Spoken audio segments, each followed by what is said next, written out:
Liban, une histoire régionale.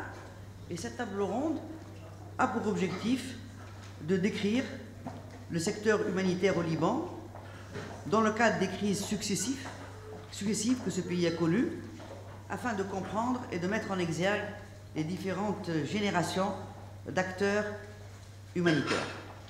Mais avant de vous présenter donc, les intervenants et les titres de leur intervention, je voudrais, à titre personnel, vous dire combien j'étais contente d'avoir été invitée donc, à ce séminaire et pour diriger cette table ronde, mais à ce séminaire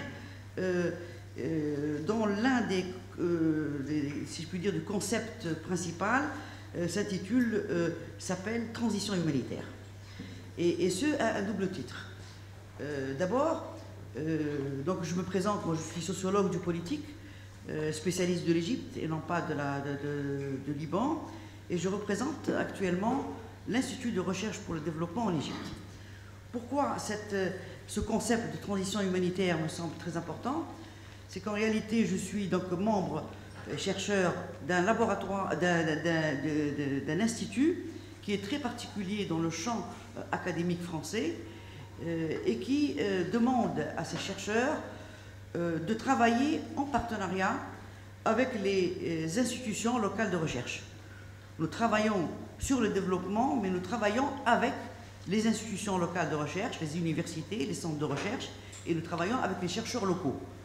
Et un des symptômes de cette philosophie générale de l'Institut de recherche pour le développement, c'est le fait que, par exemple, plus de 40% des publications des chercheurs de l'IRD sont co-publiées avec des chercheurs des pays du Sud. Soit des chercheurs libanais, soit des chercheurs égyptiens, soit des chercheurs d'Afrique subsaharienne. Et également, nous publions et co-publions également dans les langues d'origine. À titre de simple exemple, mes propres travaux à moi, mais pas simplement moi, ont été publiés en français, en anglais, mais également en arabe. Donc vous voyez pourquoi c'est important pour nous, cette question de travailler avec les acteurs locaux. Ça, c'est sur le plan institutionnel. Sur le plan de moi, en tant que chercheur, dans les années 2000, de 2000 à 2004, j'avais dirigé avec des collègues égyptiens, français et libanais un programme de recherche qui s'intitulait ONG et gouvernance dans le monde arabe. Et dont les résultats rejoignent d'une certaine manière la philosophie générale de ce séminaire sur la transition humanitaire, puisque nous avions posé la nécessité d'une réappropriation par les acteurs locaux des grandes thématiques de l'agenda international sur la bonne gouvernance, sur la démocratie, sur les droits de l'homme, afin de les adapter à leurs besoins et à leur situation. Donc le concept, pour moi, de transition humanitaire se révèle d'une importance capitale, d'autant qu'il concerne un phénomène, le phénomène de la migration, des réfugiés, des déplacés, un phénomène d'une grande ampleur, qui est appelé apparemment à devenir une composante permanente du paysage international. J'ai lu dans un des articles que le temps d'un séjour moyen dans un centre du Haut Commissariat pour le réfugié tourne autour de 17 ans. C'est une vie. C'est un chiffre moyen au niveau international, évidemment. Et à ce propos, je voudrais citer les travaux de Michel Agier, qui est un anthropologue, chercheur de l'IRD, et qui s'intéresse beaucoup au phénomène donc, des réfugiés, des migrants, etc., et qui a dirigé un ouvrage qui s'appelle « Un monde de camps », CAMPS. Et il parle de l'encampement du monde. Il dit « Produit du dérèglement international qui a suivi la fin de la guerre froide, le phénomène de l'encampement a pris des proportions considérables au XXIe siècle.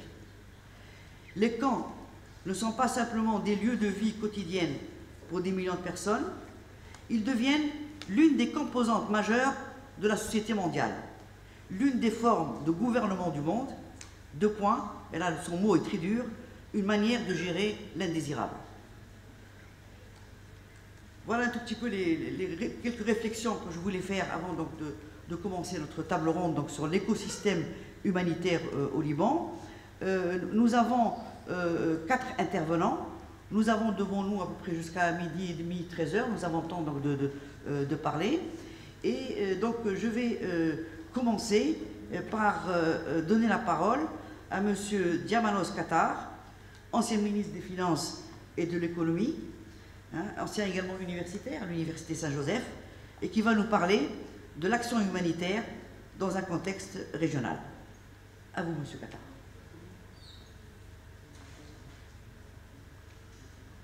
Bonjour à toutes et à tous, et merci Madame pour l'introduction. J'aimerais saluer tous les organisateurs de ce séminaire au niveau de la France, du Liban, la Croix-Rouge, l'université. Et quand Dr Zorbé m'a invité pour faire partie de cette table ronde, il m'a dit 10 minutes, un témoignage, mais bloque le 16. Donc j'ai compris que c'était très important, très vital de participer. Mais après avoir lu tous les mails que j'ai reçus de l'organisation, j'ai eu une petite peur bleue parce que c'est un séminaire qui va être documenté, on nous appelle à la recherche, à l'écriture, donc j'étais un peu confus. Et en plus, on m'ajoute la géopolitique du Liban en 10 minutes. J'ai un ami diplomate français qui m'a dit, écoute, si on t'explique le Liban et sa géopolitique et vous avez compris, c'est-à-dire on vous a mal expliqué. Donc cela me donne l'ouverture, si vous voulez. J'ai pensé, aller méthodologiquement peut-être chaque 3-4 minutes avec le contexte géopolitique libanais rapide, le Liban sur les 2 piliers de sa fondation, le monde arabe auquel le Liban appartient, mais en même temps souffre des interventions, les interventions sur place et mon témoignage en tant qu'ancien secouriste de la Croix-Rouge, ancien volontaire de la Croix-Rouge.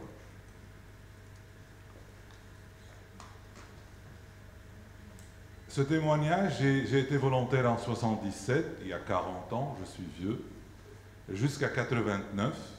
Et puis j'ai été dans la chose publique depuis 2000 à 2017. 17 ans, le même âge des gens dans les camps. 17. Le Liban, dans sa frontière, il a la Méditerranée pour l'ouverture, il a le sud qui le bloque sur le principe de la pluralité, et il a le nord et l'est qui le bloquent sur le principe de la liberté. Or, le Liban, quand il a été construit, fondé par des centaines d'années en tant que lieu de rencontres sociopolitiques, c'était en réalité la pluralité et la liberté. C'est les fondations de la nation. Et toujours les gens se posent la question, comment ce pays peut se déchirer, se reconstruire, se déchirer, se reconstruire tout le temps. Eh bien moi j'ai dû faire appel à la politique grecque, pas actuelle, ancienne. Et cette politique grecque me disait le conflit entre Sparte et Athènes. Et nous avons 2 énormes Spartes autour de nous, fusionnés par l'armée et l'ardeur, et nous avons ce petit Athènes qui est le Liban, ouvert, qui passe de la philosophie, du social, qui vous invite à débattre ouvertement et qui a la liberté et le pluralisme comme fondement. Eh bien, Sparte, on n'entend plus, Athènes, on apprend toujours. Et c'est un peu dans ce concept que j'aimerais introduire les conflits qui nous entourent et la réalité de ce qui se passe chez nous. Nous sommes un ensemble de composantes sociales. Bon, les collègues autour de la table sont plus experts pour les définir, les mettre en contexte scientifique, mais pour moi, je n'aime pas le mot communauté.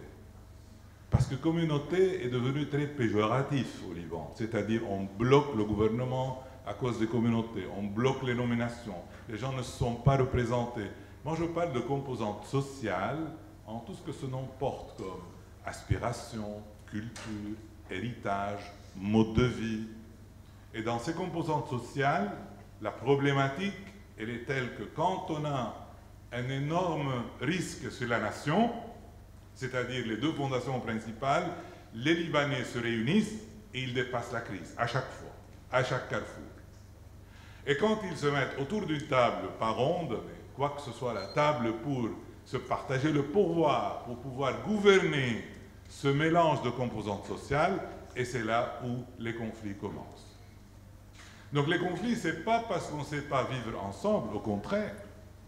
Et la Croix-Rouge, je vais revenir, est une composante stratégique de ce savoir vivre ensemble. Pas seulement vouloir vivre ensemble, mais de l'autre côté, c'était le débat comment gouverner ce vivre ensemble.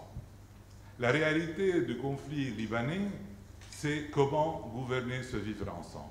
Et chaque composante sociale, vu son héritage, vu son mode de vie, vu ses aspirations, vu son attachement religieux, automatiquement, elle est partout dans le monde à cause de l'émigration, à cause de la région, et il y a toujours cet appel à l'influence.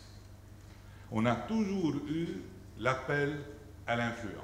Les Druzes ont fait appel à la Toscane, c'était les Italiens. Les Maronites ont fait appel à la France, c'était différent, c'était beaucoup de choses. Les chiites ont fait appel à l'Iran, les sunnites ont fait appel à l'Arabie saoudite. Les catholiques, toujours, ils croient que le pape ne les lâchera jamais. Donc il y a toujours, les orthodoxes aujourd'hui ont une bombe atomique chez la Russie. Donc il y a toujours cette dynamique de recherche pour l'influence, pas pour vivre ensemble, pas du tout. On est les maîtres de vivre ensemble, mais pour gouverner ce vivre ensemble. Et c'est là qu'on vit chaque 20-25 années. Ça dépend de l'influence régionale, des influences mondiales. Vous pouvez automatiquement avoir un registre de lecture et directement savoir comment ça va se résoudre, où on va aller, comment on va faire, et ainsi de suite. Mais nous sommes avant tout arabes. Hein. C'est un grand débat qui nous a coûté des centaines d'années de conflits, des dizaines d'années de sang, pour définir que nous n'étions pas... Moi, j'ai été renvoyé en classe de 4e, dans la classe d'histoire, quand le prof m'avait dit « Lubnan zouaj arabi », le Liban est un pays de visage arabe. J'ai dit « c'est un mensonge », il m'a renvoyé. C'est pas possible d'avoir un pays avec un visage. Et c'est confirmé. Nous sommes des Arabes, mais à qualité et caractéristiques uniques. Et dans le monde arabe, le mot paraît singulier, mais le fond est pluriel. On ne peut pas prendre l'arabe comme du singulier et c'est fini. C'est une profondeur plurielle. Et ce concept, il y a un concept, quand je voyage, les gens croient que le Liban fait partie du monde arabe. Je m'appelle Damianos Qatar, c'est le nom d'un saint grec, mais je suis techniquement musulman.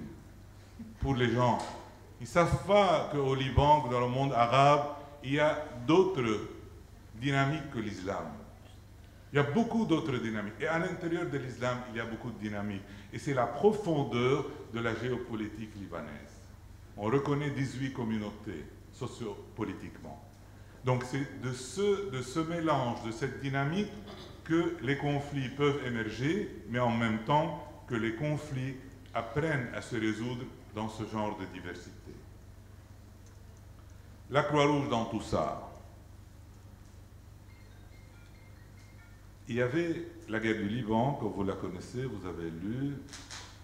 Georges et moi, on faisait partie des secouristes de ce temps-là. Et je me rappelle la crise palestinienne, et il y avait la grande guerre contre les Palestiniens. Monsieur Arafat était très fort et puissant, et une fois, il envoie un chèque à la Croix-Rouge de donation. Alors, la présidente m'appelle en me disant « Tu prends ce chèque et tu le renvoies à monsieur Arafat. » Elle était de frais, noblesse. Et j'ai dit « Mais comment je veux lui envoyer ce chèque ?» Elle dit « Tu lui dis, nous, on n'a pas de parti politique, nous, on sert tout le monde. Et si on le sert un peu plus, c'est à cause de sa cause humanitaire et non pas de ses sous. » On a rendu le chèque. Et c'était un gros montant, on en avait besoin. Mais on l'avait rendu.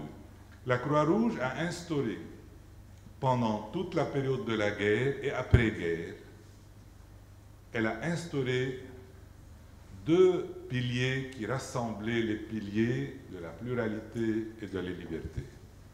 Le premier pilier, c'était l'unité.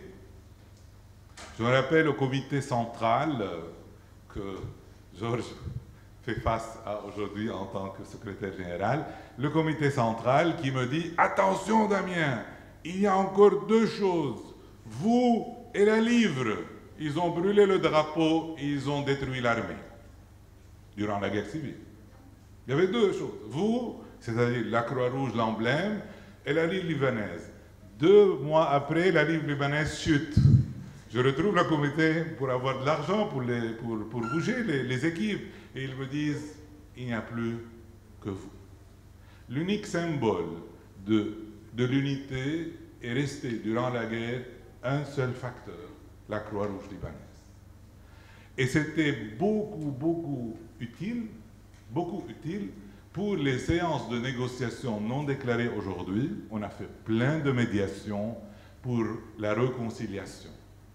La Croix-Rouge a travaillé de façon très tacite dans les conflits, dans les cessez-le-feu, et ainsi de suite. Elle continue à le faire, mais pour la mettre dans un contexte géopolitique, elle a retravaillé la réconciliation, vu qu'elle était le symbole unique qui restait au Liban au niveau de l'unité. Le deuxième pilier, c'est la sublimation. C'est un caractère psychosociologique, c'est que les jeunes qui adhèrent à la Croix-Rouge subliment le conflit confessionnel. Ils subliment le conflit communautaire. Ils font partie, pas d'un courant mondial, ce n'est pas un international NGO. Ils font partie d'une dynamique humanitaire. Parce que les jeunes Libanais, aujourd'hui, qui n'adhèrent pas à la Croix-Rouge, ils sont dans un dilemme. Parce qu'eux, ils sont nationaux dans leur identité, mais ils sont mondiaux dans leur rêve. Ce défi que vivent les jeunes aujourd'hui au Liban est un défi que le monde arabe vit. Je ne sais pas si vous avez une idée des statistiques. Il y a 55% seulement des jeunes arabes qui ont accès à l'Internet global. Et en Égypte, vous connaissez mieux que moi, on est moins que 22%. On est toujours accroché à la télé. Les dernières statistiques de Arab Monitor, il y a 1 an, a montré qu'en Arabie Saoudite, il y avait 2 idoles, Ben Laden et Messi. Eh bien oui, parce que les gens, ils veulent devenir très mondialisés dans le rêve, et la Croix-Rouge aujourd'hui offre une approche mondiale à partir de ses principes, à partir de son action, mais surtout pour nous, à partir de son historique et sa trajectoire. Je ne veux pas tarder, je ne sais pas combien de temps j'ai encore. 2 minutes? 5, vous avez du temps. 5 minutes? Ah, mais c'est bien. Bon, je vais clôturer avec deux idées clés. Nous avons un miroir entre notre conflit permanent et le conflit du monde arabe, qui n'est pas seulement à l'impérialisme et toujours il y a ces théories de montage contre le monde arabe, on ne veut pas que le monde arabe se développe. Je mets tout ça de côté et je parle de 3 composantes principales qui sont derrière la structure et l'émergence des conflits. La première composante, l'enracinement de la société tribale et de ses traditions dans plusieurs régions du monde arabe et dans plusieurs régions du Liban. Si je vous fais un tour au Liban, vous pouvez, dans le premier tour, croire qu'on a un revenu de 100 000 € par personne par an et qu'on est le pays le plus riche au monde et le plus dynamique. Et dans un deuxième tour, on est plus pauvre que l'Inde. C'est dans le même pays. De plus, la différenciation de certaines régions avec une société civile jouissant d'une hiérarchie constituée de personnes nobles et distinguées, ils sont alliés au pouvoir sans le partager. Deuxième composante. La troisième composante, le déficit de la société civile et de ses institutions a créé un outil de gouvernance au niveau du pouvoir. Et si on regarde la Croix-Rouge en parallèle de tout ça, on voit qu'avec chaque composante, la Croix-Rouge, avec le temps et durant toutes les périodes, depuis 50 ans jusqu'à maintenant, elle a réussi à intégrer ces composantes, à créer un remède aux problématiques émergentes pour pouvoir maintenir ces principes dans l'action et rassembler autour d'elle ce que nous appelons une cohésion sociale.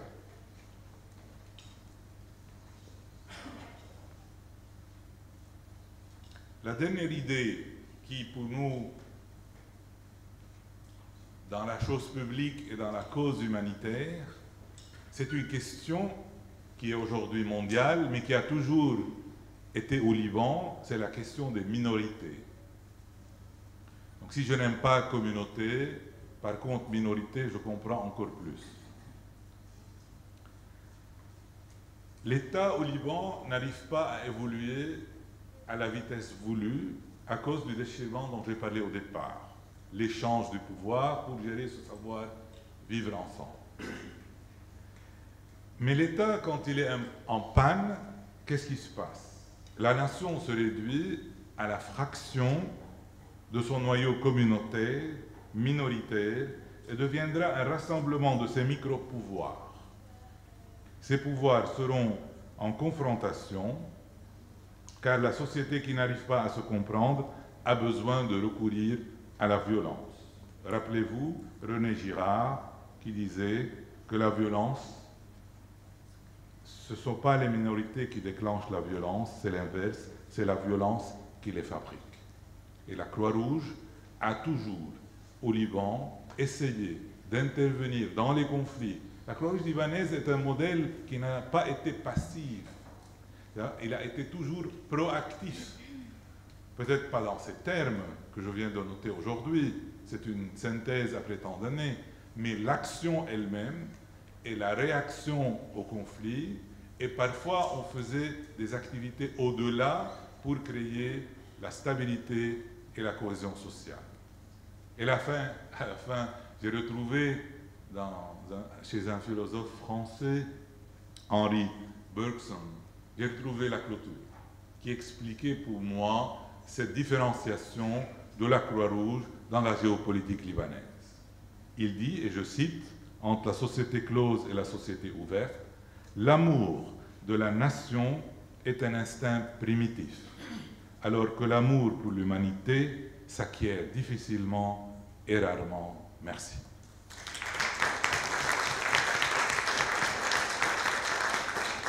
Merci. Merci beaucoup, M. Qatar. Avant de passer la parole à M. Georges Quétanet, je voudrais simplement faire une petite anecdote qui rejoint un tout petit peu ce que vous avez dit tout à l'heure. C'est que le monde arabe est généralement associé à l'islam, alors que la réalité, c'est très différent de ça. Et je crois que cette particularité, elle est notamment quand on va du Maghreb au Mashrek. Moi, par exemple, je suis tunisienne d'origine. Et donc, Tunisie, Égypte, Tunisie, Maroc, Algérie, tout le monde pense que tous les Arabes sont musulmans. Alors, quand je suis arrivé en Égypte pour travailler, évidemment, il y a des chrétiens égyptiens. Moi-même, j'ai découvert, je travaille avec des collègues égyptiens, etc. Et puis, ma mère est venue en visite chez moi, donc 6 mois après que j'habite en Égypte, et je lui ai présenté mes amis. Je lui ai dit, voilà, je te présente. Hein. Et je lui ai dit, il est égyptien et chrétien. Il me dit, c'est pas possible. Il ne peut pas y avoir des Arabes chrétiens. Je lui ai dit, si, il y en a. Je dis, voilà. Donc, pour vous dire que c'est vraiment difficile. Alors, évidemment, quand on va au Liban avec les 18 communautés, vous voyez. Donc, après cette anecdote, je voudrais passer la parole donc, à M. Georges Quétanet, qui est secrétaire général de la Croix-Rouge et qui va nous parler des missions historiques de la Croix-Rouge libanaise. Et je crois que vous êtes un des mieux placés pour parler de ça, puisque vous avez été donc engagé depuis votre adolescence en tant que volontaire au sein de la Croix-Rouge libanaise. À vous, Monsieur Georges. Merci. Je ne peux pas aider ce que Damien a mentionné. Pour moi, c'est difficile de continuer à propos de la Croix-Rouge, parce que vous savez très bien que Damien, c'était mon directeur aussi. Mesdames, Messieurs, c'est un très grand plaisir pour moi que d'être avec vous aujourd'hui autour de cette table ronde et de repasser ensemble en revue, quoique brièvement, certains de temps forts et privilégiés de l'histoire de la Croix-Rouge libanaise. Dans un monde où les grands défis humanitaires changent si vite de face, d'autres nouveaux défis viennent s'ajouter, comme le changement climatique et toutes ses conséquences, la migration due aux conflits qui s'enveniment partout et en même temps cette tragédie humaine qui veut que les différences culturelles deviennent cause de conflits et rendent la mission humanitaire de plus en plus difficile. Depuis la guerre civile qui ravagea le pays, l'histoire du Liban riche en conflits poussa la Croix-Rouge libanaise à affermir sa mission et à l'enraciner, gagnant ainsi un haut degré de respect et se faisant largement accepter pour ses services médicaux d'ambulance et de premiers secours. Et ceci, il faut le mentionner, dans un pays très diversifié et où les conflits internes et les positionnements ont conduit à une guerre civile. Dans ce contexte, la société nationale n'a pas failli à sa mission de servir toutes les communautés du pays tout au long du demi-siècle écoulé. La rigueur que la CRL a dans l'application des principes fondamentaux d'humanité, d'impartialité, de neutralité, d'indépendance, de volontariat, d'unité et d'universalité lui a permis de venir en aide immédiatement à ceux qui sont dans le besoin, sans distinction de race, d'appartenance politique, de religion, de conditions sociales ou de culture. Depuis 1995 et à la demande du ministère de la Santé, la Croix-Rouge libanaise est le principal fournisseur des soins de premiers secours des services des ambulances dans le pays. Grâce à elle, la population bénéficie de services médicaux professionnels de qualité. Elle assure 80% de services d'ambulance au Liban, soit une moyenne de 500 missions par jour. Parmi tant d'acteurs humanitaires sur le terrain, la société nationale a réussi à se distinguer par sa présence à travers tout le pays, à travers ses branches locales, ses centres d'urgence, ses dispensaires, ses banques de transfusion sanguine, unités de gestion de catastrophes, ainsi que ses centres de jeunesse dispersés au nord au sud, du nord au sud. Son solide et vaste système de volontariat avec un nombre de membres et de volontaires avoisinant les 8000. La variété de confessions et de communautés auxquelles appartiennent les volontaires, l'investissement dans la formation et le renforcement des compétences, 48 stations d'ambulance ainsi que 4 centres de régulation préhospitalière, la ligne 140, 13 centres de transfusion sanguine qui couvrent environ 25% des besoins du pays, 36 centres de soins de santé primaires et 9 cliniques mobiles desservant les régions limitrophes comme les régions les plus vulnérables à cause de l'exode des déplacés syriens, 14 unités de gestion de catastrophes et 33 centres de jeunesse. En 2011, éclata la guerre en Syrie et ceci se matérialisa par un influx inimaginable des Syriens malades, laissés, familles en fuite, traversant les frontières du Liban vers un asile plus sûr. Depuis l'arrivée de premiers blessés, la Croix-Rouge libanaise a été en première ligne pour apporter son aide aux déplacés syriens.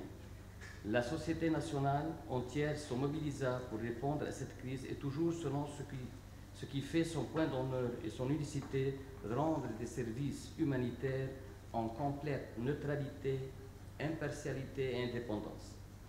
À tel point unique dans la confiance qu'on lui fait, je cite un petit exemple, en même temps que rendions des soins aux déplacés en fuite à travers les frontières, nous étions en train de protéger notre assistante à des blessés syriens arrivés régulièrement. Envers cette nouvelle crise, la Croix-Rouge libanaise entama une politique de support dans les opérations d'aide aux déplacés avec le soutien de 21 sociétés nationales, de la Croix-Rouge et du Croissant-Rouge, ainsi que du Comité international de la Croix-Rouge et de la Fédération internationale des sociétés Croix-Rouge et Croissant-Rouge. Cette politique de partenariat l'a engagé dans l'application de plusieurs programmes d'aide allant de distribution des besoins alimentaires et hygiéniques au programme de transfert de fonds, Cash Transfer Programme, en passant par les services d'aide psychosociale, l'assainissement des eaux, un programme de réduction des risques de désastres et de catastrophes. Comme résultante de sa neutralité et son impartialité et son indépendance, elle s'est acquis le bénéfice de l'accès le plus sûr, le Safer Access, lui permettant de se mouvoir dans toutes les directions et toutes les situations d'hostilité et d'avoir accès à toutes les régions. Dans cette perspective d'acteur principal dans les situations d'urgence, la Croix-Rouge libanaise a toujours été au cœur de tous les événements dramatiques qui ont ravagé le pays. En 1976, au fort de la guerre civile au Liban, qui a morcelé le pays et transformé les artères principales de Beyrouth en tranchées, le pays était à feu et à sang et vivait une folie meurtrière. Cette guerre civile entraîna la Croix-Rouge dans tous les camps des Palestiniens lors d'opérations d'évacuation. Ainsi, un jour, elle pénétra la scène de sinistre de Sabra el-Shatila. Je mentionne seulement cet épisode sans m'attarder. Je ne veux pas faire revivre le macabre de la situation. La Croix-Rouge n'avait à cette époque que peu d'ambulances et peu d'équipements. Les secouristes manquaient même des gants et ils travaillaient à main nue dans le charnier. Ils étaient de toutes les confessions mêlées et de toutes les régions du Liban. Ils accouraient après chaque rafale et chaque obus, la plupart du temps, entre deux feux et comme seul acteur à l'intérieur des camps, vu la crédibilité dont ils jouissent.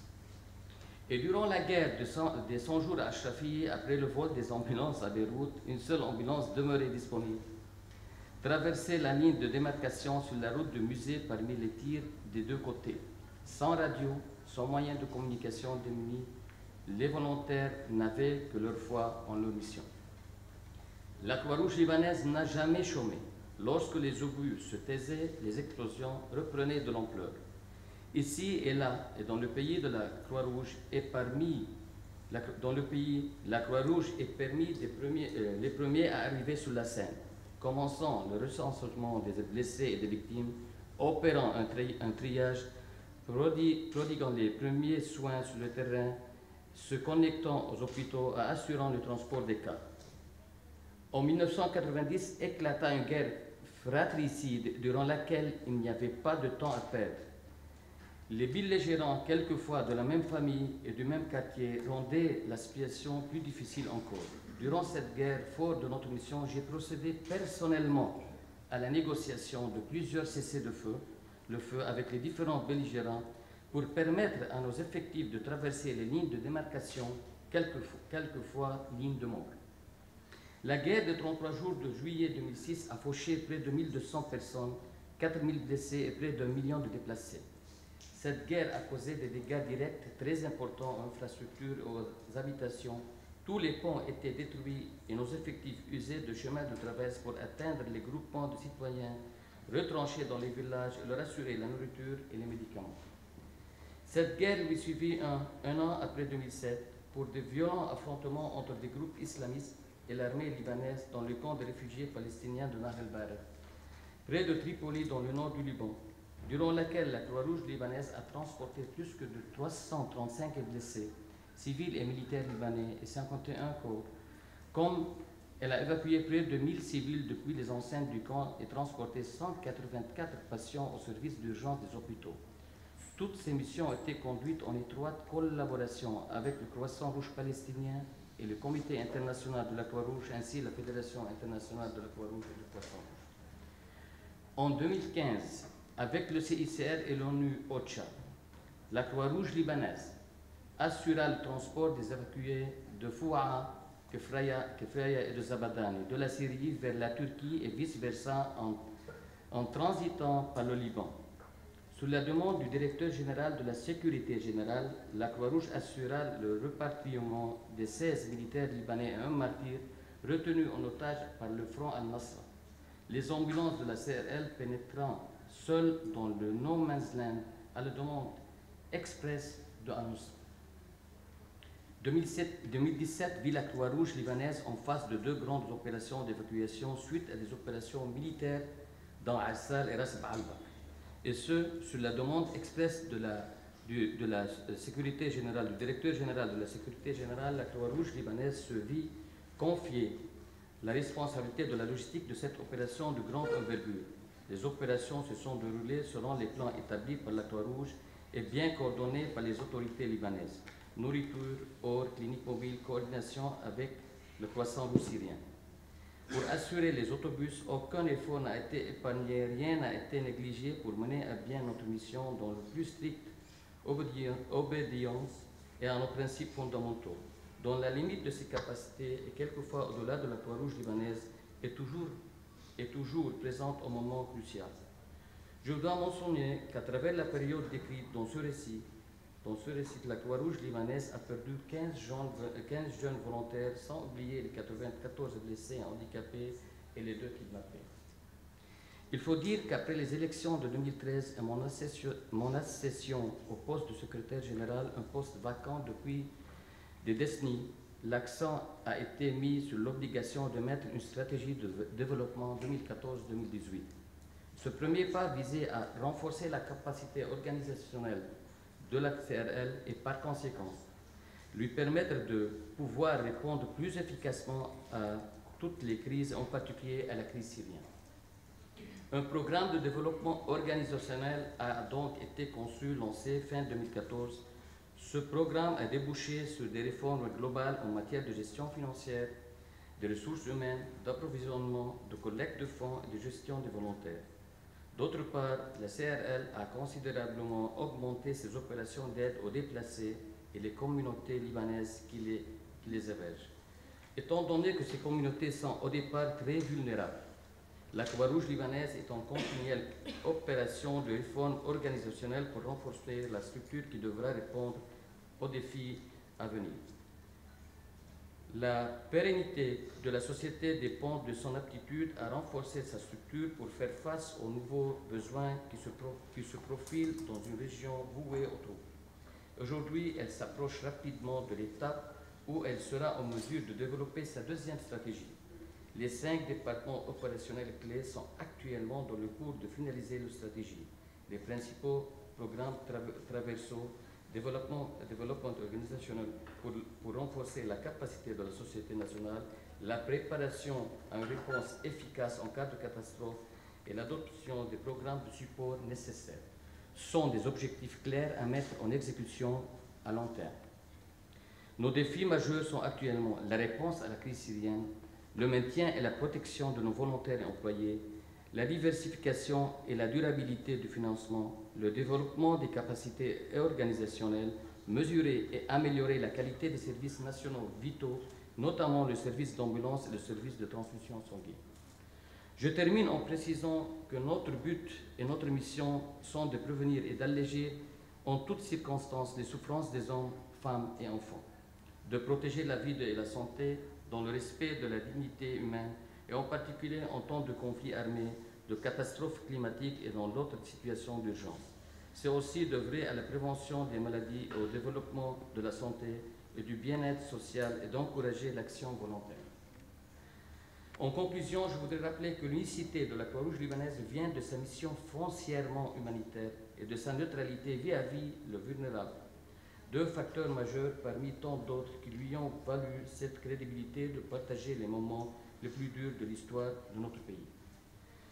Pour conclure, je voudrais vous remercier pour votre présence, pour votre écoute et votre intérêt et remercier chaleureusement le Fonds de la Croix-Rouge française, spécialement le professeur Mattei, ainsi que notre président, Dr Antoine Zarbé, qui nous ont fourni cette opportunité de rencontre et de m'avoir accordé à moi cette marge de souvenir avec notre société nationale. Merci.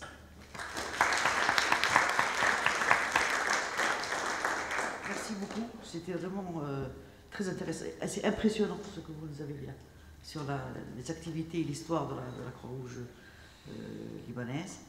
Et ça me fait penser à quelque chose, c'est qu'en réalité, c'est ce que je te disais hier au repas, on aurait besoin de connaître toutes les organisations de la Croix-Rouge ou du Croissant-Rouge au niveau local, leur histoire et tout ce qu'elles ont fait. C'est vraiment, ce serait passionnant à analyser. Donc voilà, maintenant je vais passer donc la parole à Amel Damien, qui elle a fait une thèse de doctorat à l'école libanaise de formation sociale, c'est bien ça, et vous allez nous parler de la perception des communautés locales sur l'action humanitaire, étude de cas. Je vous donne la parole. Merci. Ça va ou bien? Bonjour. Sûrement, ça me fait un plaisir de pouvoir partager avec vous des résultats préliminaires d'une thèse de doctorat que je suis en train de préparer et qui traite du sujet de la contribution de la coopération internationale et de l'aide humanitaire au développement des communautés locales au Liban. J'ai pris une région au nord Liban qui est le Akkar et une sous-région dans le Akkar qui est déjà une muhafaza qui est la région de El Qaïta.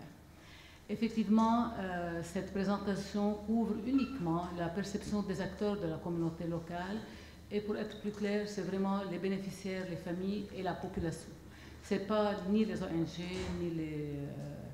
ni les autres acteurs à d'autres niveaux. Avant de commencer, j'aimerais seulement clarifier un point. Ma thèse porte sur le développement, la contribution au développement et effectivement en cours de collecte de données et de recherche, j'ai dû orienter ou bien ajouter plutôt une composante qui porte sur l'aide humanitaire parce que depuis 2011, toutes les régions libanaises et tout le pays vivent vraiment des difficultés à ce niveau et toutes les aides humanitaires et la plupart des fonds internationaux alloués sont alloués pour l'aide humanitaire pour les réfugiés. Je commence premièrement par une petite description brève du contexte pour peut-être comprendre pourquoi ceci existe et c'est quoi ce contexte. C'est un contexte en précarité qui a été accentué par la crise syrienne. Effectivement, le Liban affronte de différentes problématiques humanitaires avec le flux massif de Syriens réfugiés. Il ploie actuellement sous le fardeau des réfugiés et selon les estimations du LCRP, le Lebanese Crisis Response Plan en 2016, 3,3 millions de personnes vivent dans des conditions de précarité et de vulnérabilité amplifiées. Le marché du travail est lourdement affecté. Les Libanais sont inquiets et contrariés, surtout chez ceux qui ont perdu leur travail, notamment les jeunes, qui estiment que le Syrien constitue une forte concurrence vu qu'ils acceptent des tarifs 2 ou 3 fois moins supérieurs que les tarifs locaux. Les besoins s'accentuent à plusieurs niveaux aussi, et l'aide internationale fait face à plusieurs complexités et imprévues, car en fait, même d'autres secteurs ont été affectés, comme les services de santé, les infrastructures, les services éducatifs, qui n'arrivent plus à subvenir aux besoins de Syriens réfugiés et des communautés locales elles-mêmes. L'action humanitaire qui a commencé depuis 2011 accorde plus une priorité aux réfugiés syriens, malgré que de tout temps le Liban profite de fonds internationaux pour des projets de développement ou des projets d'aide. Mais depuis 2011, l'orientation a été beaucoup plus vers les réfugiés syriens. Et effectivement, 3 ans après ce conflit, les ONG internationales et les ONG de l'aide internationale humanitaire se sont rendus compte qu'il faut réorienter le programme d'aide et commencer à même donner de l'aide aux communautés locales et communautés autres qui souffraient beaucoup de la présence des réfugiés dans les régions. Et effectivement, aujourd'hui, on trouve qu'il y a 70% des aides sont adressées aux réfugiés syriens et 30% aux communautés libanaises, malgré que parfois ça peut atteindre les 50%, 50%. Ça dépend vraiment des ONG, des régions et des bailleurs.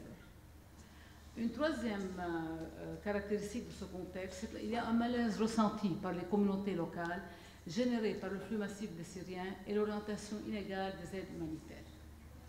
Cette situation a engendré un malaise au niveau des communautés locales qui sentent de l'arbitraire au niveau des aides, des services et de support psychosocial et engendre de plus en plus de tensions dans le tissu social car en réalité les aides sont beaucoup plus nombreuses pour les Syriens réfugiés que pour les Libanais.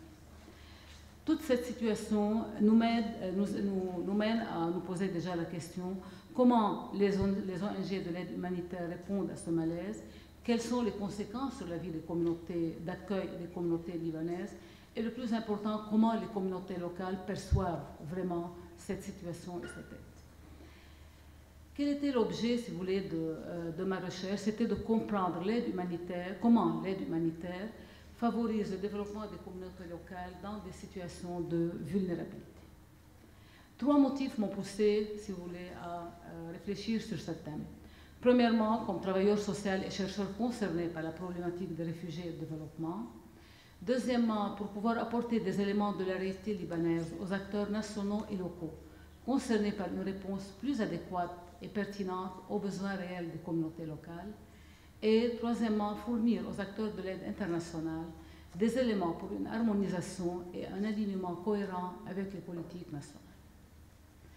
La méthodologie que j'ai suivie pour pouvoir collecter ces données, parce que c'est vraiment des données que j'ai recueillies du terrain et qui démontrent vraiment ce que les gens pensent. C'est une recherche qui est qualitative de type exploratoire, elle n'est pas évaluative, je ne suis pas là pour évaluer les actions, mais pour montrer vraiment ce qui existe. La population qui a été touchée par cette recherche, c'était une population hétérogène. Alors, il y avait des acteurs décisionnels au niveau international et national. Il y avait des acteurs au niveau de l'implantation des projets, même au niveau national et local.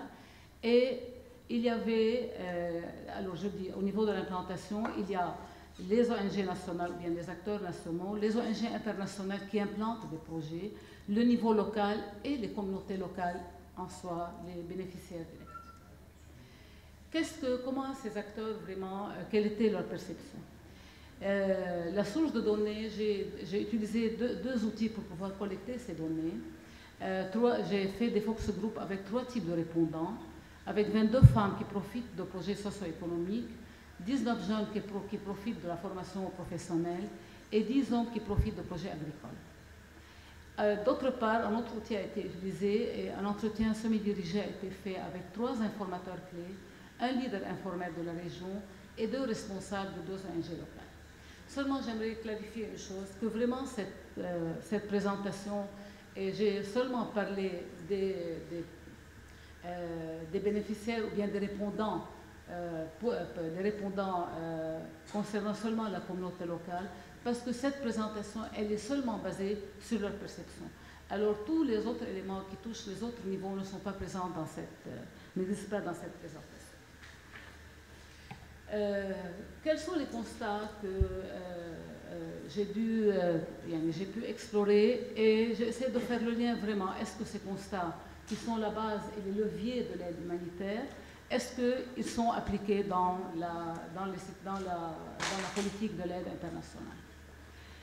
Les principes et les leviers de cette aide sont premièrement adopter une approche intégrée pour un développement, la pertinence et l'équité, favoriser la participation et le partenariat, et assurer l'efficacité et montrer l'efficacité de ces interventions et de ces aides. Au niveau de l'approche intégrée et du développement, ce que j'ai pu constater que vraiment l'approche qui est utilisée par les acteurs de l'aide internationale, c'est une approche pluridimensionnelle et elle touche toutes les dimensions. Et d'après ce que les gens ont montré, on trouve qu'il y a beaucoup de familles ou de personnes qui ont profité de projets de formation professionnelle, il y a des gens qui ont profité des projets socio-économiques, il y a des communautés qui ont profité de projets d'infrastructure pour améliorer vraiment les conditions de vie des communautés. Le deuxième constat qui était aussi positif, c'était la valorisation des ressources locales.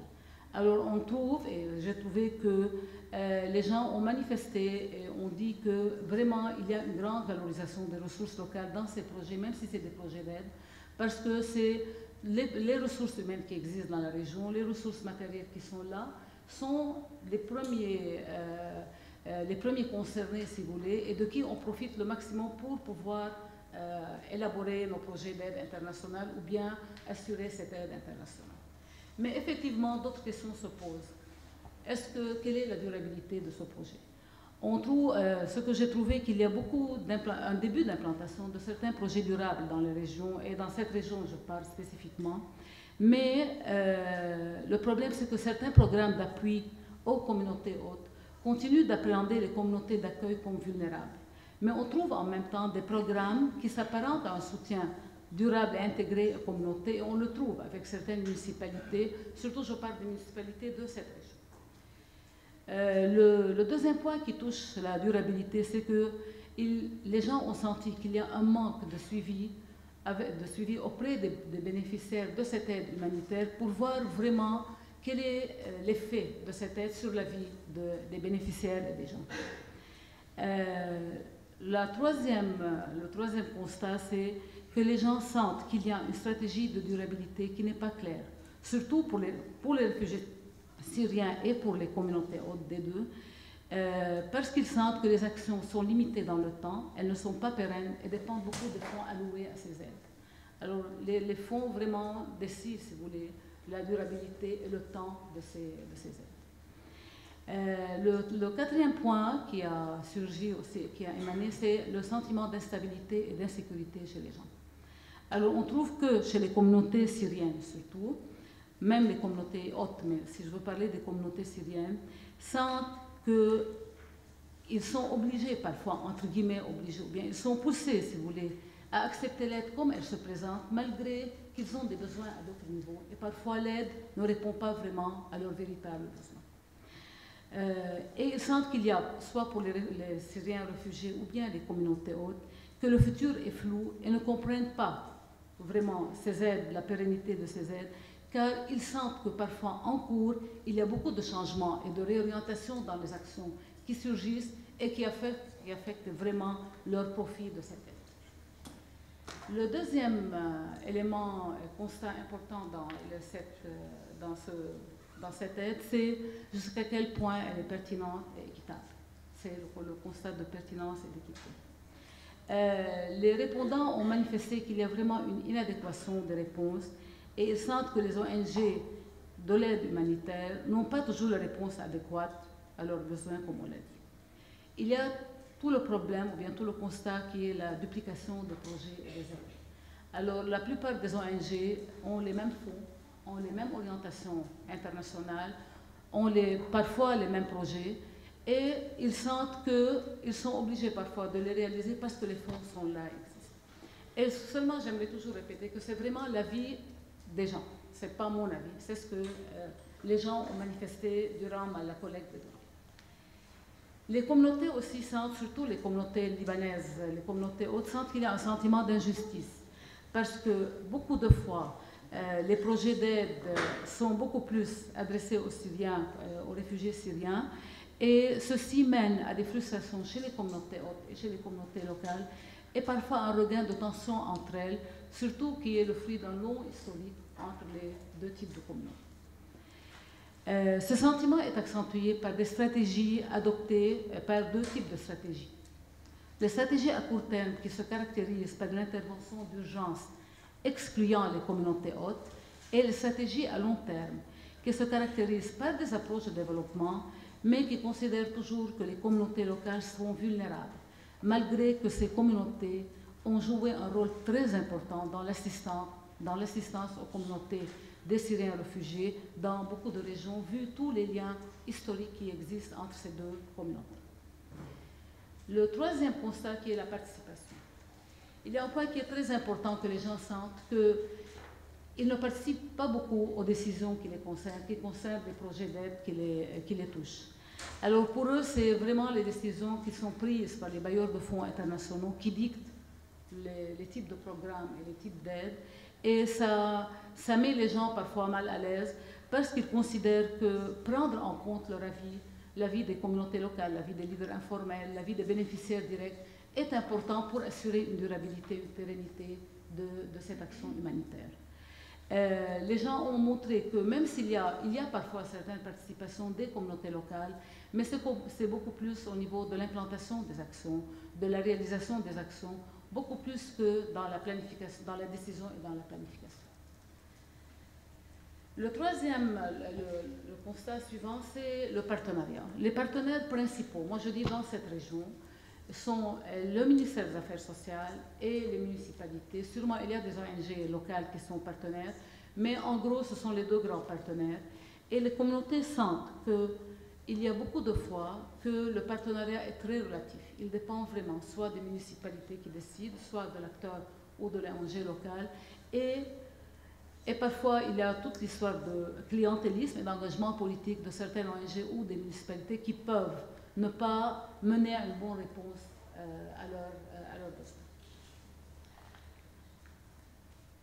Enfin, en termes d'efficacité, comment les gens sentent l'efficacité et l'effet de cette aide sur leur vie vraiment. Il y a beaucoup qui ont constaté, qui ont répondu qu'ils sentent qu'ils sont en train d'acquérir beaucoup de compétences parce qu'il y a beaucoup de projets de réhabilitation des compétences ou de développement des compétences des gens et des communautés.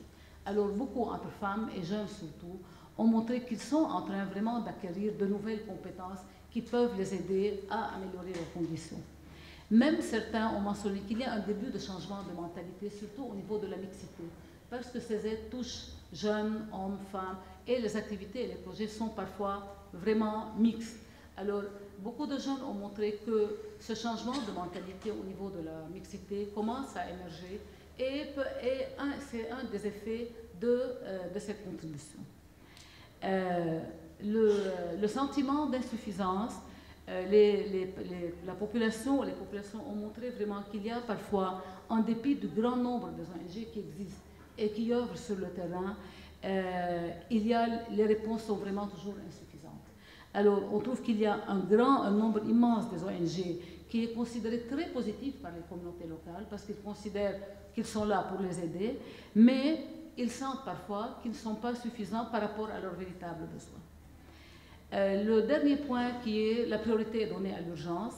Alors, beaucoup de personnes ont mentionné qu'ils sentent que les fonds, quand ils viennent, l'urgence est prioritaire que le développement des communautés ou le renforcement des capacités des communautés pour pouvoir vraiment vivre avec toute cette situation de crise et les réfugiés avec qui ils vivent ensemble. Quels sont les facteurs qui affectent cette efficacité? Premièrement, c'est la limitation dans le temps des actions, affectant le processus participatif et l'atteinte des objectifs de développement. Le deuxième facteur, c'est la préoccupation par la majorité des ONG de l'aide humanitaire par le nombre de bénéficiaires avec une attention plus réduite à l'impact sur la vie des communautés. Alors les gens ont mentionné que les ONG, parfois, pour elles, l'important c'est combien de personnes elles ont touché, beaucoup plus que l'impact sur la vie de ces communautés. Et le troisième point, les besoins sont beaucoup plus grands que les fonds alloués. Et parfois, cette approche crée une certaine dépendance chez les bénéficiaires et ne les pousse pas vraiment à s'autonomiser de plus en plus. En conclusion, je pense que cette petite intervention et présentation pourra nous permettre de nous questionner par rapport aux pratiques et aux mécanismes d'action des acteurs de l'aide humanitaire pour faire face aux nouveaux besoins qui surgissent dans des situations d'urgence et dans une optique de développement durable. Deuxièmement, peut-être mener les acteurs de l'aide humanitaire à réfléchir sur leur stratégie de coopération en termes de partenariat, et moi j'ajoute ici le partenariat équilibré avec les instances gouvernementales libanaises concernées, la coordination et l'harmonisation entre les différents acteurs de l'aide humanitaire et le sentiment vraiment d'équité, ou bien avoir une approche d'équité envers les communautés de réfugiés et les communautés hautes. Et en conclusion, je propose certaines recommandations. Mettre en place des mécanismes pratiques pour des orientations de l'aide humanitaire, allouant à la société civile et aux communautés locales le rôle d'interlocuteur principal. Élaborer des protocoles de partenariat équilibrés avec les différents acteurs nationaux et locaux.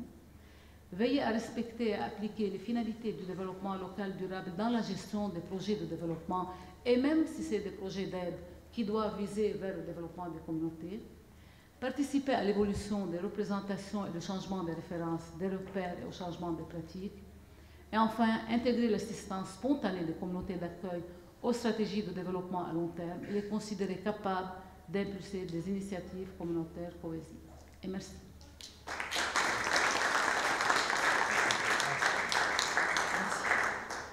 Merci beaucoup pour votre passionnante intervention. Là, après vous avoir écouté, vous trois, j'ai deux questions qui me viennent à l'esprit en vous entendant, de quelqu'un qui ne connaît pas la situation libanaise. La première question est la question du financement de l'aide humanitaire. Est-ce que le financement de l'aide humanitaire ici au Liban est principalement un financement international?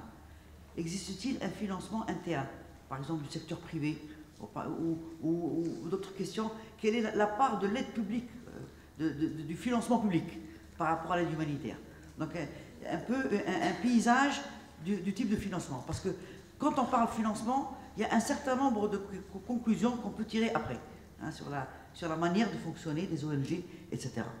Ça, c'est la première question qui me vient à l'esprit. Évidemment, on verra ça tout à l'heure, la discussion avec la salle. Et d'autre part, le titre de la table ronde, c'est « L'écosystème humanitaire au Liban, une histoire régionale ». Il me semble clair que là, la Croix-Rouge libanaise est un acteur fondamental. La question que je me pose, est-il unique? Sûrement pas. est-il possible que nous, là, en discutant après, que vous nous donniez un tout petit peu un tableau des grands acteurs, hein? Est-ce que, après, quel est le deuxième ou troisième type d'acteur après la Croix-Rouge, hein, pour quelqu'un qui le... Non, c'est une discussion qu'on aura après avec la salle, mais c'est des choses qui me viennent à l'esprit, voilà, tout simplement. Maintenant, je passe donc à notre quatrième intervenant qui parlera en anglais, c'est M. George Rally, directeur de programme de ELIF Act for Human Rights, et qui nous parlera de la composition de l'espace humanitaire libanais, des acteurs et des problématiques variées. À vous. Bon, tout d'abord, je vais m'excuser parce que mon intervention sera en anglais. C'est pour cela que ça sera court.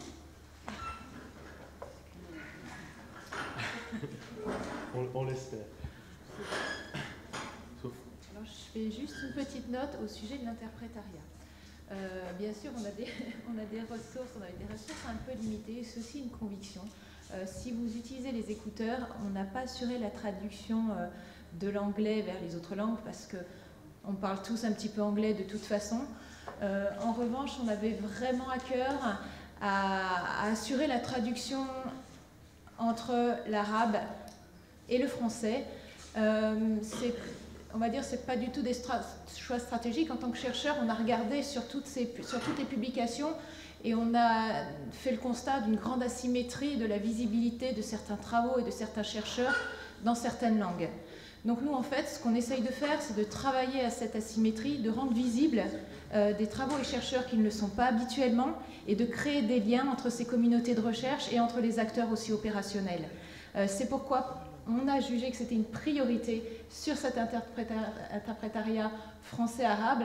L'UAJ nous a beaucoup aidés et l'agence universitaire de la francophonie aussi. Je suis désolée, mais je pense qu'on est aussi un peu tous internationaux et qu'on va essayer de gérer l'anglais entre nous. Merci beaucoup. Donc, je suis désolé, mais je suis beaucoup à l'aise à travailler en anglais. C'est pour cela. Bon. So, first of all, I'm honored to be here. Like, it's a really good opportunity for local NGOs to sit on this very important panel, and for us to share the panel with very remarkable speakers and very remarkable input. So I will not speak a lot about the historical development and the events that led to changes in the humanitarian ecosystem in Lebanon. But I will mostly focus on raising questions to the panel and raising questions also to the debate of what could these changes be reflective of. So first of all, the work on humanitarian issues is not recent to Lebanon. Things started well before Lebanon was even independent. If we all remember, in 1918, in 1916, a large flow of refugees survivors of the Armenian genocide, came to Lebanon and found refuge here in Lebanon. We were still under French mandate, but at the time there was a response on these kind of humanitarian needs. And in 1948, with Arab-Israeli occupation, with Arab-Israeli conflict and the Israeli occupation, there was a new flow of refugees that required also some forms of international presence and assistance. At the time, UNRWA was created, ICRC became active in Lebanon, the Lebanese Red Cross was established in 1945. So the initial blocks of an ecosystem of a humanitarian work started to see more and more the light. What was before that was not absent. What was before that was mostly community actions. What led volunteers to create institutions, or what led people to find the need for these humanitarian organizations to be present, is first and foremost the communities that were engaged in such response. Things started to go fast. We had the civil war. IHL became applicable. We had more stress on humanitarian principles. But despite that, Lebanese actors and Lebanese civil society organizations flourished in providing services. Services that clearly reflected the needs of several communities in Lebanon. I see here Arc-en-Ciel, that actually in the end of the 1980s also saw the need to provide services and assistance to people with disabilities. Other forms of organizations also provided other forms of services.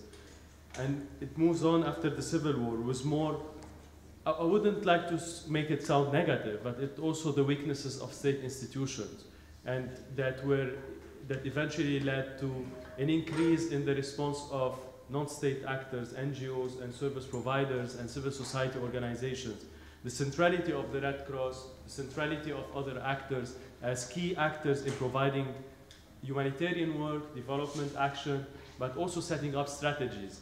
At the time after the Civil War, we cannot also forget that parts of Lebanon were still under occupation, which means that IHL and other forms of legal laws were still applicable, and also putting stress to humanitarian principles. A large part of Lebanon was under occupation between 1982, at least until the year 2000, and it required another forms of response that often goes unaccounted for. But this was not the only, that was not the only crisis. In 2003, with the beginning of the Iraqi war, we had a flow of Iraqi refugees to Lebanon. So it also requires the design of refugee responses to those needs. The Lebanese government being exposed to now non-Palestinian refugees also created a bouleversement in the response. So that was also that resulted in ad hoc responses from the government through the creation of an MOU between the Lebanese government and the Director General of General Security and UNHCR. So it became a trend of ad hoc responses and an absence of comprehensive overview and comprehensive actions toward refugee issues.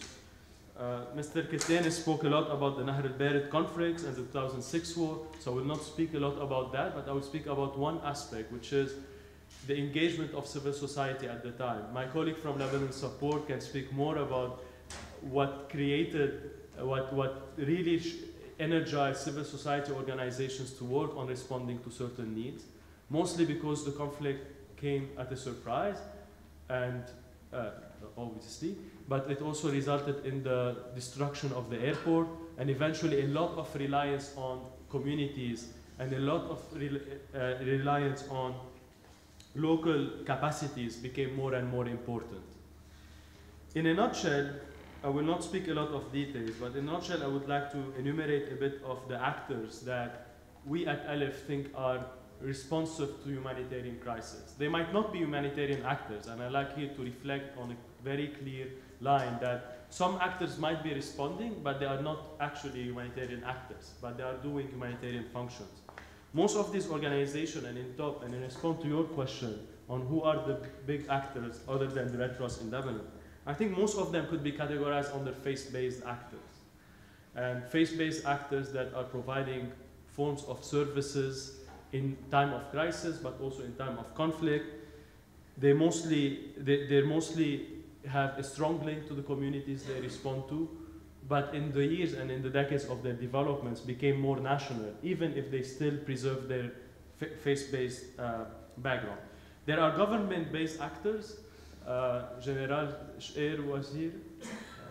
Khair was here from Al-Hay'a Al-'Ulya Lil-Ighatha, which is clearly another form of government-based, the High Relief Commission from the Prime Minister's office, which is also another form of government-based action. However, we've seen that through the years, the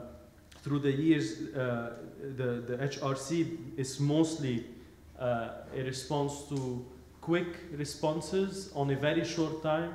Like, despite the Syrian crisis in Lebanon, we haven't seen the role of Al-Hay'a Al-'Ulya Lil-Ighatha since 2011, 2012. So this clearly explains that the functioning or the modus operandi of this entity is to quick responses and not necessarily to long-term strategic responses. There are obviously UN agencies, from OCHA to UNHCR to UNDP, to other entities, UN entities that respond in those kind of crises. And honestly, let's look around us. We see them more central to the daily life of Lebanese now. Like, everybody knows here somebody that works at UNHCR. Somebody that works at UNDP. And those organizations have their own mainstream connotation. If we do research with Syrian refugees or we do research with communities, we see them speaking about UNHCR as and we see it as central it is to their daily life. And this is another change in how humanitarian work is happening in Lebanon. There's certain development INGOs and humanitarian INGOs that play a role. And what happened in this humanitarian development nexus created more reliance on those two forms of functions together. In Lebanon, because of the protracted crisis that's happening since 2012, we see more confusion of these roles. Some of the humanitarian responses now take the shape of development actions and vice versa. This also transcribed at the national level with development national organization and humanitarian organizations at the local level. But there's also political foundations, and we cannot forget about the number of humanitarian actors that basically could be forms of political actions. And despite being political, and therefore they are not humanitarian actors, but they also have strong links to the communities. In brief, I have a couple of deductions from this very short and brief historical overview.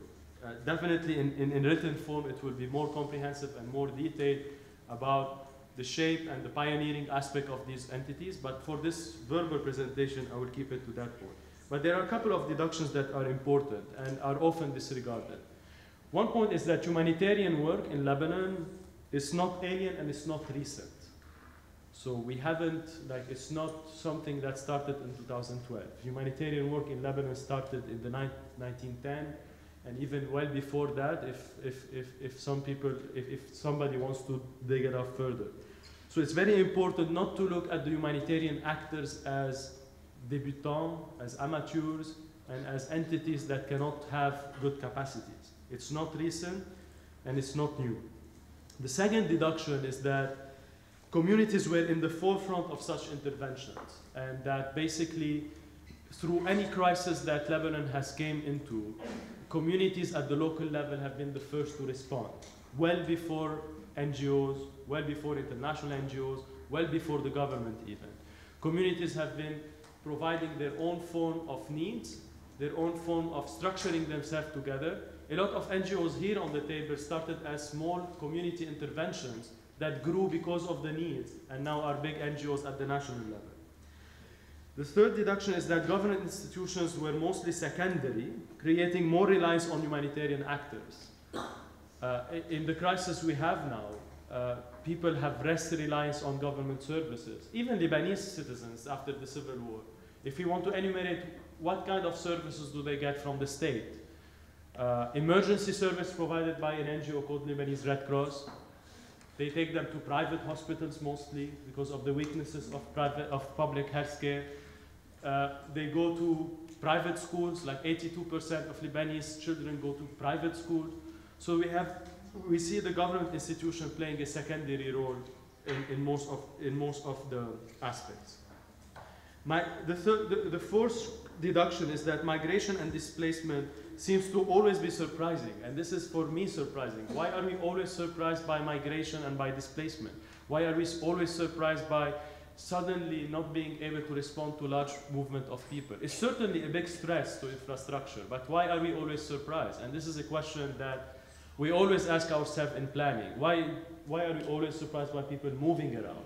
Like, people living in Beirut are basically people coming from the mountains in general. Like, there isn't the most recent census on Beirut is 1930s, and most of these people from the 1930s census in Beirut are basically people that left their villages in the 1860 or the 1840, and other forms of migration that happened. We had the Armenian survivors, genocide survivors coming in Lebanon in 1910. We have Palestinian refugees since the early 1950s. We have Iraqi refugees. We have displacement from Lebanon throughout the civil war.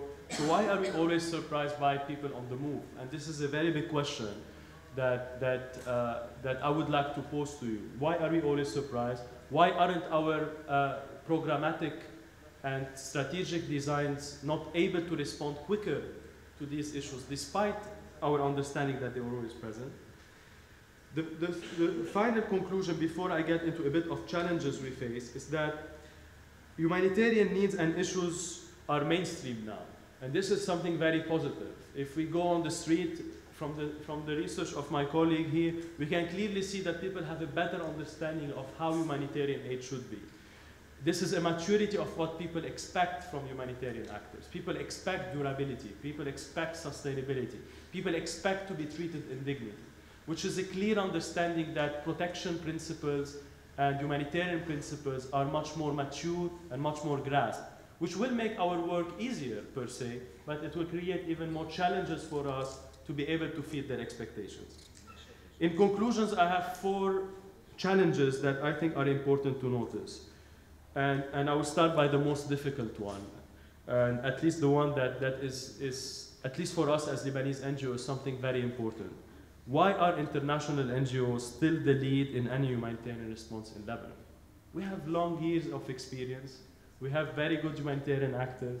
I think at the ICRC, most Arabic speaker delegates are Lebanese. So we don't have a lack of capacity. And we cannot keep on, in my opinion, we cannot keep on accepting the fact that, oh, Lebanese NGOs needs better capacity. Maybe we need capacity restraining, prevent capacity drainage. But we do have experience. So why are INGOs, international NGOs, still the lead in designing strategies in that? So what is missing Lebanese NGOs and Lebanese humanitarian actors to be in the lead of creating those strategies? There's obviously something missing. And I think it might not be capacity, it might be something else. So what is missing? This is my second challenge. What is missing for us as local NGOs and local humanitarian actors to be in the lead of designing strategies in Lebanon? So my other challenge is, how could humanitarian principles be better enforced? One of the needs might be that humanitarian principles are not very well enforced among humanitarian actors in Lebanon. So how can they be better enforced? Mr. Damiano spoke a lot about the geopolitical challenges having 18 communities, but what is that in reality? It's a very big challenge to the principles of neutrality and impartiality. How can we create this gap? How can we prevent us as actors to be perceived as non-independent? How can we create more ability to be perceived further impartial in our communities? I think this is a challenge that we always face, of how to translate in our organization humanitarian principles tactically on the ground and programmatically on the ground. Some of us are able to do it. I'm not trying to generalize, but I'm just reflecting as one of the challenges we see in our fieldwork. The other challenge is between, and this is, I think, something that is very important, is the challenge between charity and humanitarian work. This is something we as Lebanese NGOs face as a very big difficulty, and also we are not able to better reflect it. People expect from us charity work. Beneficiaries look at our organization as charity organization and not necessarily as humanitarian actors responding to impartial needs.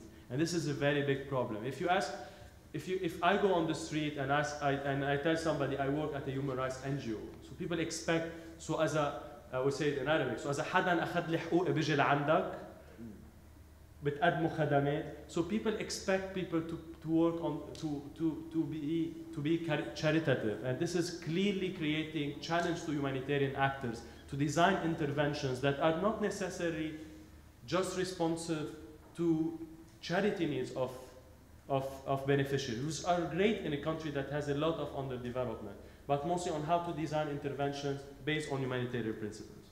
And we don't play the role in doing that. And I think this is a very big challenge. I don't think we are able to work all together as Lebanese NGOs to create this breakthrough and changing the paradigm that we are not charity organizations. The fourth and the final challenge, and I'll keep it to this point, and I'm ready to answer question if needed, is that most of these interventions are not rights-based. And whatever we have been doing maybe since the 40s have not been rights-based. We need to address policies and gaps and shortcomings in the state response that makes our response dependent.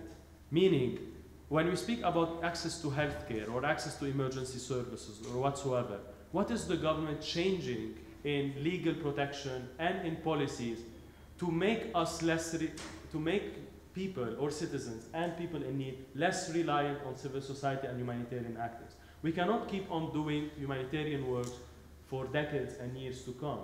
The government has to take responsibilities and has to play its role as duty bearer and provide these services. Or else people are going to keep relying on dependency. Slowly, we're going to have a shrinkage of the citizenship belonging and more reliance on these services. And people start to question, why do we need the state at some point? And thanks.